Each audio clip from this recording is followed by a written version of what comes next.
Χαίρετε. Θα δούμε πώς να φτιάξουμε ένα ελάχιστο επικάλυπτο δέντρο με τον αλγόριθμο του Prim. Σκοπός του αλγορίθμου είναι να αγγίξουμε όλες τις κορυφές, όλους τους κόμβους μας και το άθροισμα των ακμών να είναι το ελάχιστο. Επίσης δεν επιτρέπεται να δημιουργήσουμε κύκλους. Πώς το κάνουμε αυτό? Δεν έχει σημασία όποιο κόμβο θα ξεκινήσουμε. Ξεκινάμε ας πούμε από τον Α. Ωραία, έχουμε επισκεφτεί τον Α.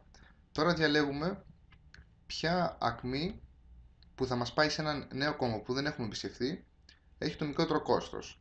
Από τον Α πάμε στον H με 1, στον Γ με 5 και στον Β με 12. Διαλέγουμε το 1 προφανώς. Οπότε τώρα έχουμε επισκεφτεί και τον H. Από τον H δεν μπορούμε να πάμε πουθενά, οπότε ξαναγυρνάμε στον Α. Από τον Α μπορούμε να πάμε στο Γ με 5 και στον Β με 12. Διαλέγουμε τον Γ.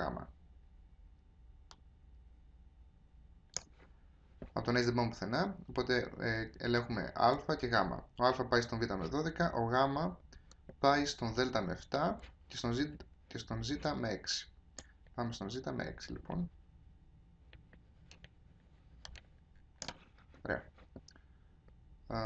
Τώρα έχουμε επισκεφθεί H, Α, Γ, Ζ. Από τον Α πάμε στο Β με 12, από τον Γ πάμε στον Δ με 7, από τον Ζ πάμε στον Δ με 5 και στον Ε με 4. Θα επιλέξουμε τον Ε με 4 γιατί είναι το μικρότερο κόστος. Τώρα έχουμε είτε Α, Γ, Ζ, Ε επισκεφθεί και πρέπει να μας λείπει το Δ και το Β. Από το Ε πάμε στο Β με 1, στο Δ με 3, από το Ζ πάμε στο Δ με 5, από το Γ πάμε στο Δ με 7, από το Α πάμε στο Β με 12. Από όλα αυτά το μικρότερο προφανώς είναι το ΕΒ με 1. Οπότε επισκεφτόμαστε και τον Β.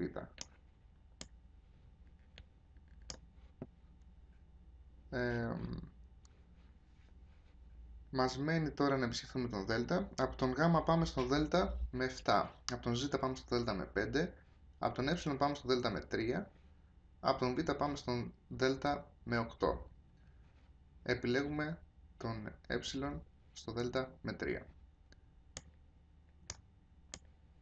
Οπότε αυτό είναι το ελάχιστο επικαλύπτον δέντρο μας. Γενικά θα μπορούσαν να υπάρχουν και άλλα ελάχιστα επικαλύπτον δέντρα. Απλά βάσει του κόμβου που ξεκινήσαμε έτυχε να βγαίνει αυτό. Αλλά με το ίδιο γράφημα θα μπορούσε να είναι διαφορετικά. Οπότε το ελάχιστο επικαλύπτον δέντρο μας είναι κάπως έτσι. Άρα να κάνουμε μαθάκι.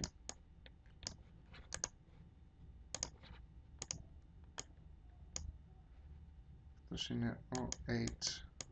Αυτός είναι ο Α. Από τον Α πάμε στον Γ. Από τον Γ πάμε στον Ζ. Από τον Ζ πάμε στον Ε.